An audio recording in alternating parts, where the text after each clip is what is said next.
plane, it started going down, pitching down violently down.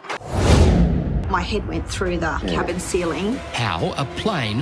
Qantas Airways Flight 72 cruises above the Indian Ocean headed for Western Australia. And then we started getting stall warnings.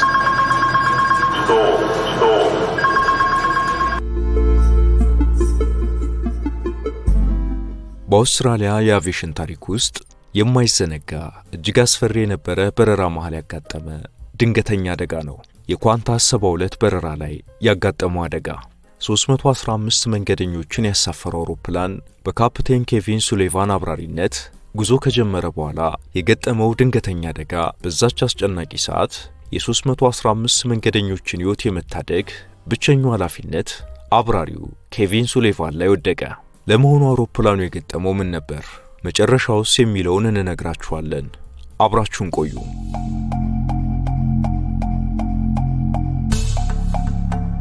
የኳንታስ 72 የበረራ አውሮፕላን ከሲንጋፖር ተነስቶ በምዕራብ አውስትራሊያ ወደምትገኘው ፐርስ ጉዞ ማድረግ ጀመረ። ተጓዦች ፍጹም በተረጋጋና ሰላማዊ በሆነ ሁኔታ ውስጥ ሆነው ነበር በረራው የተጀመረው። እናም ከሲንጋፖር የተነሳው አውሮፕላን ወደ አውስትራሊያ ሰሜናዊ ምዕራብ የባህር ጠረፍ መቃረብ ጀምሯል።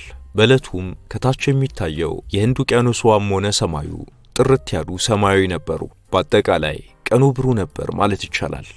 አውሮፕላኑ ከሲንጋፖር ሲነሳ መሰረታዊ ፍተሻዎችን አድርጎ ምንም እንከን ሳይገኝበት የጀመረው በረራ በህንድ ውቅያኖስ ሰማይ ላይ ከደረሰ በኋላ ግን የአውሮፕላኑ አውቶፓይለት ግንኙነት ችግር ገጠመው።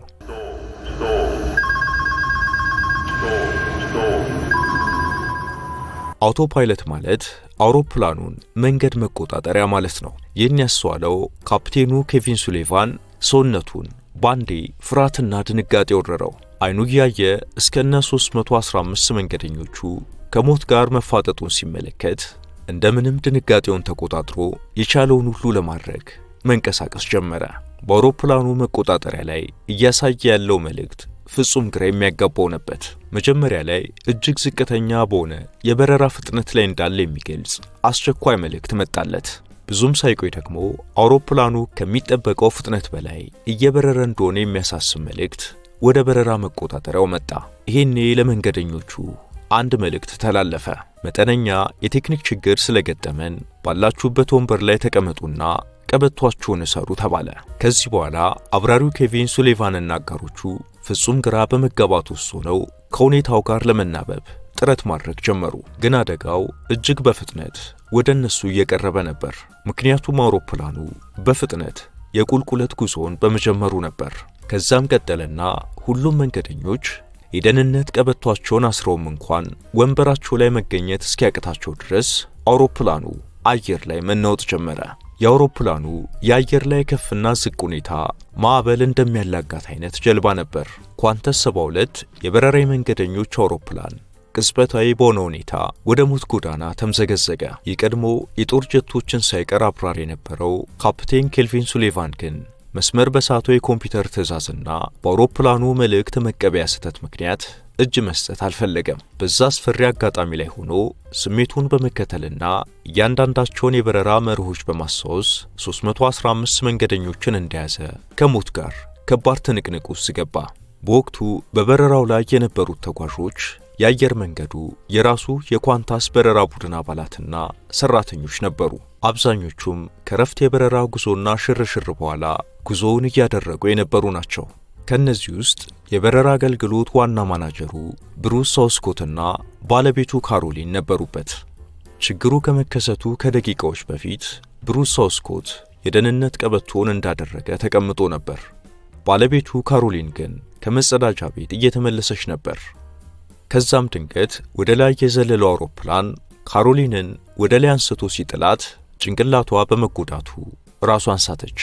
አውሮፕላኑ ያንን ደጋግሞ ሲያደርገው በዛው ልክ እሷና ሌሎችም መንገደኞች በተደጋጋሚ ወደቁ።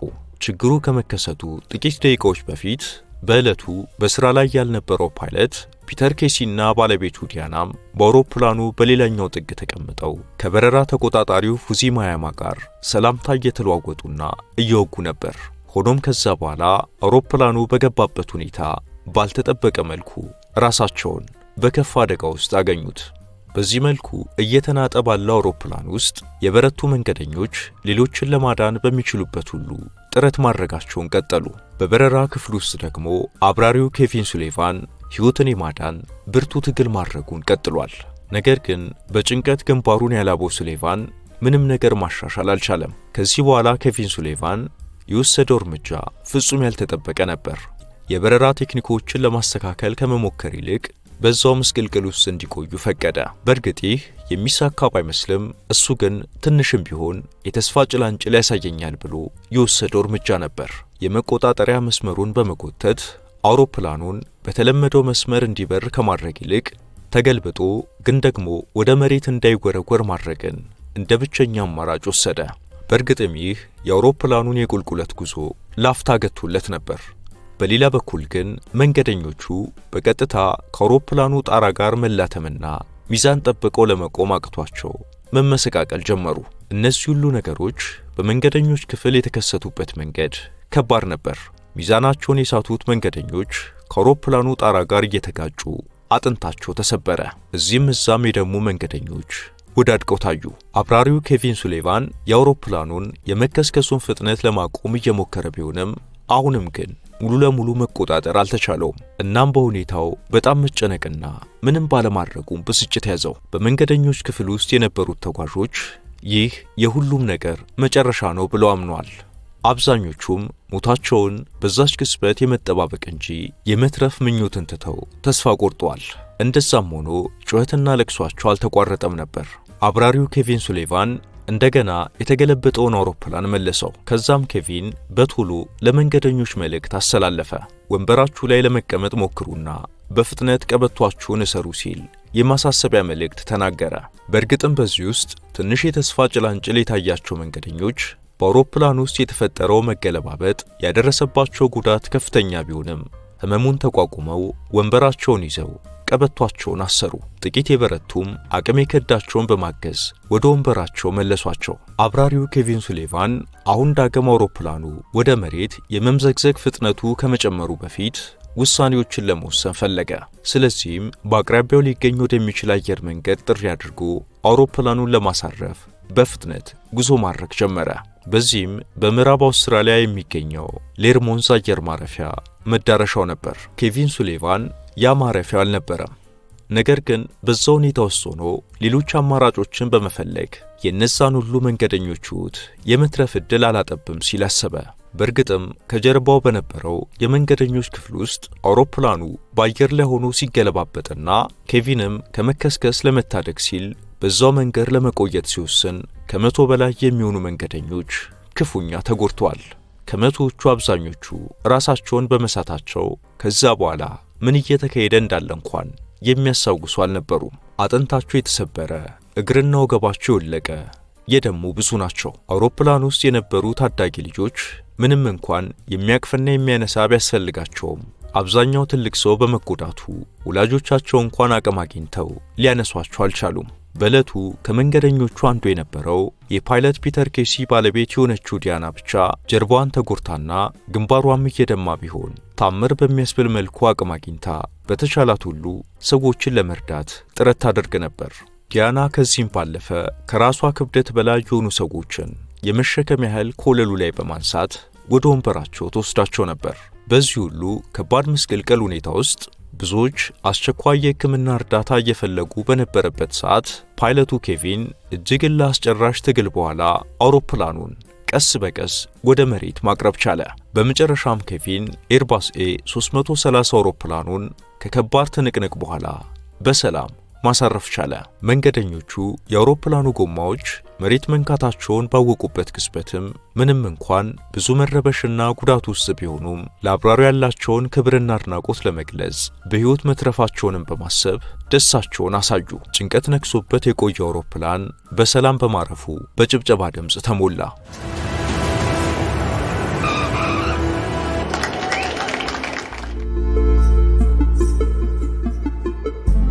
አሁን ካፕቴን ኬቪን ሱሌቫን ወደ መንገደኞች ክፍል ሄደ። ልክ መንገደኞቹን ሲመለከታቸው ሁኔታው እጅግ ከባድ ነበር ሲል ይገልጿል። ምክንያቱም የመንገደኞች ክፍሉ ከዚህ በፊት ከሚያውቀው እጅግ በተለየ ሁኔታ የተመሰቃቀለ ነበር። አብዛኞቹ መንገደኞች ፊታቸው ላይ በህመም ውስጥ ያለ ደስታ ቢታይም ጉዳታቸው ግን ከፍተኛ ነበር። የአውሮፕላኑ ውስጠኛው ክፍል ሙሉ ለሙሉ ተሰባብሯል። ሰዎች ደምተዋል፣ ተጎድተዋል። ወላጆች ልጆቻቸውን ለማረጋጋት እየጣሩ ነው። ስቃይና የማቃሰት ድምጽ ይሰማ ነበር። በተለይም ከመንገደኞች መቀመጫ በላይ ያለው የአውሮፕላኑ ጣሪያ ክፍል ተሰባብሮ ሲመለከተው ሕይወትን ለማዳን ከመከስከስ አደጋ ለመታደግ ስል የወሰንኩት ውሳኔ ምን ያህል መንገደኞቹን ዋጋ እንዳስከፈለ እንዳስብ አደረገኝ ይላል። ሁሉም ነገር ግን አማራጭ አልነበረውም። በሰዓቱ ጠንክሮ መንገደኞችን የማበረታታት ኃላፊነት እሱ ላይ ተጥሎ የነበረ ቢሆንም ይህን ሁሉ ከተመለከተ በኋላ ግን ስሜቱን ማረጋጋት ተስኖት ነበር። That has to show leadership and strength, but it's pretty hard when emotional. በሰዓቱ አስቸኳይ ሕክምና ተጎጂዎች እንዲያገኙ ለማድረግ የሚያስችሉ የሕክምና ቡድን አባላት በቅርብ ያልነበሩ ቢሆንም ሁሉም ነገር በፍጥነት እንዲከናወን ትዕዛዝ ተላለፈ። በዚህ መሰረትም የሕይወት አድን ሰራተኞች የመንገደኞችን የጉዳት መጠን እየለዩ ሕክምና የሚያገኙበትን መንገድ ማመቻቸት ጀመሩ። በተለይም ጠንከር ያለ ጉዳት የደረሰባቸው መንገደኞች በሮያል የበረራ ዶክተሮች አገልግሎት አማካኝነት አስፈላጊው የመጀመሪያ ደረጃ የሕክምና እርዳታ ተደርጎላቸው ወደ ፐርስ ከተማ እንዲያመሩ ተደረገ። የቀድሞ ተዋጊ ጀቶች አብራሪው ኬቨን ሱሊቫን እንዲህ ላሉ አደጋዎች ፈጣን ምላሽ ለመስጠት የሚያስችል ልምድ ስለነበረው አውሮፕላኑን በደህና መሬት የማሳረፍ አቅም ስለማግኘቱ ሁሉም ሊመሰክሩ ችሏል። 315 መንገደኞችን ከሞት የታደገው ኬቪን ሱሊቫን አንድም አካላዊ ጉዳት ባይደርስበትም ዳሩ ግን ስሜቱ ክፉኛ ተጎድቶና ከፍተኛ የሥነ ልቦና ጫና አስከትሎበት ስለነበር እሱም ለዓመታት ከሰራበት የአብራሪነት ሙያው ራሱን አሰናብቷል። ኬቪን የፓይለትነት ሥራውን ስለማቆሙ ሲናገርም በቃ ያ ሁሉ ምስቅልቅልና ውጥረት ትላንት የሆነ ያህል እንደ ትዝታ ብቻ ሳይሆን ተቀርጾ እንደ ተቀመጠ ተንቀሳቃሽ ምስል ፊቴ ድቅን ይላል። ይህን ማሸነፍ ደግሞ እጅግ ከባድ ነው ብሏል። በእርግጥ ካፒቴን ኬቪን ሱሊቫን ይህን ችሎታውን እንደያዘ በመስሪያ ዕድሜው ከዚህ በኋላ ወደ በረራ አልመለስም ማለት ልብ የሚነካ ነበር። ኬቪን ሲናገርም ዘላቂ ፍርሃት ወይም ትሮማ እንዳደረበት ገልጿል። የኳንተስ 72 አየር መንገድ ተሳፋሪዎችና ሰራተኞች በማይታመን ሁኔታ እድለኞች መሆናቸውን ያምናሉ። ለዚህም ተመስጋኙ የታምረኛ አብራሪ ኬቪን ሱሊቫን የሚለውን ይገልጻሉ። ለዚህም ሕይወትን የታደገበት ሥራው ዕውቅና ብሎም ዘመን የማይሽራቸውን ሽልማቶች እንዲያገኝ ለነፍሳቸው ዋስትና የሰጣቸው የወቅቱ የበረራ መንገደኞች ሁሉ ፊርማ በማሰባሰብ የእሱ አንደበት ሆነው ጠይቀውለታል። በዚህም ሽልማቶች ተበርክተውለታል።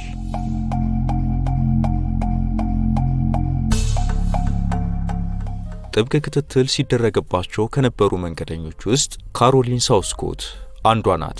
የትዳር አጋሯ ብሩስ ስለ ባለቤቴ ጥልቅ ስጋት ተሰምቶኝ ነበር ይላል። የመትረፏ ነገር አሰማማኝ አልነበረም።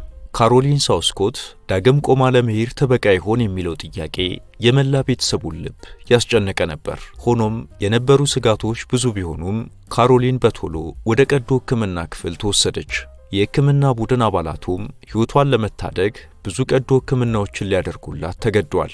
ሕክምናውን የተሳካ ለማድረግ አንዱ የሰውነት ክፍሏ ላይ የጎደለውን ለመሙላት ከሌላኛው ላይ መውሰድ ግድ ነበር። አከርካሪ አጥንቷ ያለበትን ክፍተት ለመተካት ከዳሏ ላይ መውሰድ አስፈለገ። ይህ ሁሉ ታልፎ ካሮሊን ተአምር በሚመስል መልኩ ዳግም ሕይወት መዝራት ቻለች። ያም ቢሆን ግን ዛሬም ድረስ የአውሮፕላን ስጋትና ፍርሃት በእሷ አእምሮ ውስጥ ተቀብሮ ቀርቷል። አደጋው ባሳደረባት ከባድ የሥነ ልቦና ተጽዕኖ ምክንያት ካሮሊን ዳግም በረራ ማድረግን የማትፈቅድ ድንጉጥ ሰው ሆናለች። የበረራ ተቆጣጣሪው ፉዚም በደረሰበት አደጋ ምክንያት ዳግም ወደ ሥራው መመለስ የማይችል ሆኗል። ፉዚ ስለ አደጋውና ስላስከተለበት ሕመም ሲናገር ከረጅም ጊዜ ሕክምና ክትትል በኋላ እንኳን ጤንነቱን መልሶ ማግኘት እንዳልቻለ ይናገራል። ቅዠት፣ ተኝቶ ለማደር አለመቻል፣ ሊጠገኑ ያልቻሉ አካላዊ ጉዳቶችና ሌሎች እሱን ከሚጓጓለት ሕይወት አርቀውታል። በተለይም አብዛኞቹ የአደጋው ተጎጂዎች የገንዘብ ካሳ በተገቢው አግኝቶ የነበረ ቢሆንም የኳንታስ ሰራተኛ የነበረውና በአደጋው ምክንያት ጡረታ ለመውጣት የተገደደው ፉዚ ግን $33,000 ከአየር መንገዱ ካሳ ቢቀርብለትም ይህንን ካሳ ግን ፉዚ ስለመመለሱ ተዘግቧል። ይህ ስለ ራሱ ክብርና ኩራት እንዳለው የሚናገረው ሰው በሕይወት መትረፉን ብቻ እንደ ትሩፋት በመቁጠሩ ያለ ካሳ ያንን ጊዜ እንዳሳለፈም ባንደበቱ መስክሯል። ሌላው ሙገሳ ከሚገባቸው ሰዎች ውስጥ በዚያ የበረራ ገጠመኝ ዲያና የማትዘነጓ ነበረች። የአሜሪካ የቴሌቪዥን ፕሮግራም የሆነው ሰንዴይ ናይት ይህንን የማይዘነጋ ታሪክ በወቅቱ ከነበሩት ከበረራ ቡድኑ አባላቱ ከመንገደኞችና በወቅቱ ከነበረው ጀግና ፓይለት ጋር ቃለ መጠይቆችን በማድረግ የዘገባ ሽፋን ሰጥቶታል። የአውስትራሊያ የትራንስፖርት ደህንነት ቢሮ ለኳንተስ 72 ድንገተኛ የበረራ ላይ አደጋ የተሳሳተ መረጃን በምክንያትነት ጠቅሷል። ነገር ግን ያ እንዴትና ለምን እንደተከሰተ ማስረዳት አልቻለም። ሁሉም ነገር ከቅርብ ጊዜ የቦይንግ 737 ማክስ አደጋ ጋር ተመሳሳይ ነው። በእነዚህ ሁለት አጋጣሚዎች የበረራ ኮምፒውተሮች ለተሳሳተ መረጃ ምላሽ ሰጥተዋል። አብራሪዎቹ አውሮፕላኖቻቸውን እንደገና መቆጣጠር አልቻሉም ነበር። እናም በዚህም ከዚህ በፊት 346 ሰዎች ሕይወታቸውን አጥተዋል። በካሊፎርኒያ ያደገው ኬቪን ሱሊቫን ገና ከልጅነቱ አንስቶ የአውሮፕላን አብራሪ የመሆን ፍላጎት ነበረው። በኮሎራዶ ዩኒቨርሲቲም በኤሮስፔስ ኢንጂነሪንግ ተመርቋል። በሃያዎቹ መጀመሪያ ዕድሜ ላይ ሆኖ ነበር በአሜሪካ ካሉ ከፍተኛ ማዕረግ ከተሰጣቸው የአውሮፕላን አብራሪዎች ተርታ ስሙ የሰፈረው። ብዙም ሳይቆይ ከሮያል አውስትራሊያ አየር ኃይል ጋር በነበረው ልዩ ፕሮግራም ምክንያት ሚራጅ ጀቶችን የማብረር ዕድልን አገኘ። ወጣቱ አሜሪካዊ አብራሪ አውስትራሊያንና እነዛን ጀቶች እጅግ ይወዳቸው ስለነበርም የበረራ ታሪኩ መዳረሻ እዛው እንዲሆን አደረገ። ከአውስትራሊያው ኳንተስ አየር መንገድ ጋርም ውል ፈጽሞ ስራ የጀመረው በዚሁ ጊዜ እንደነበር የታሪክ ማህደሩ ያሳያል። ከዛ በኋላ ካፕቴን ኬቪን የኳንተስን እጅግ ትልቅ የተባለ የበረራ ጄት ማብረር ጀመረ። ይህ አብራሪ በብዙ የበረራ ማህደሩ ላይ ሰፍሮ የሚገኝ ድንቅ የበረራ ታሪክ ያለው ቢሆንም ከሁሉ ግን በሱም ሆነ በኳንተስ የበረራ ታሪክ ውስጥ የማይዘነጋ ተብሎ የሰፈረውና እጅግ አነጋጋሪ ሆነው እንደ አውሮፓ አቆጣጠር በ2008 ጥቅምት ወር ላይ ያጋጠመው ክስተት ነው። የኳንተስ 72 የመንገደኞች አውሮፕላን የበረራ ታሪክ። የዛሬውን በዚሁ አበቃን። በሌላ ዝግጅት እስከምንገናኝ በያላችሁበት ሰላም።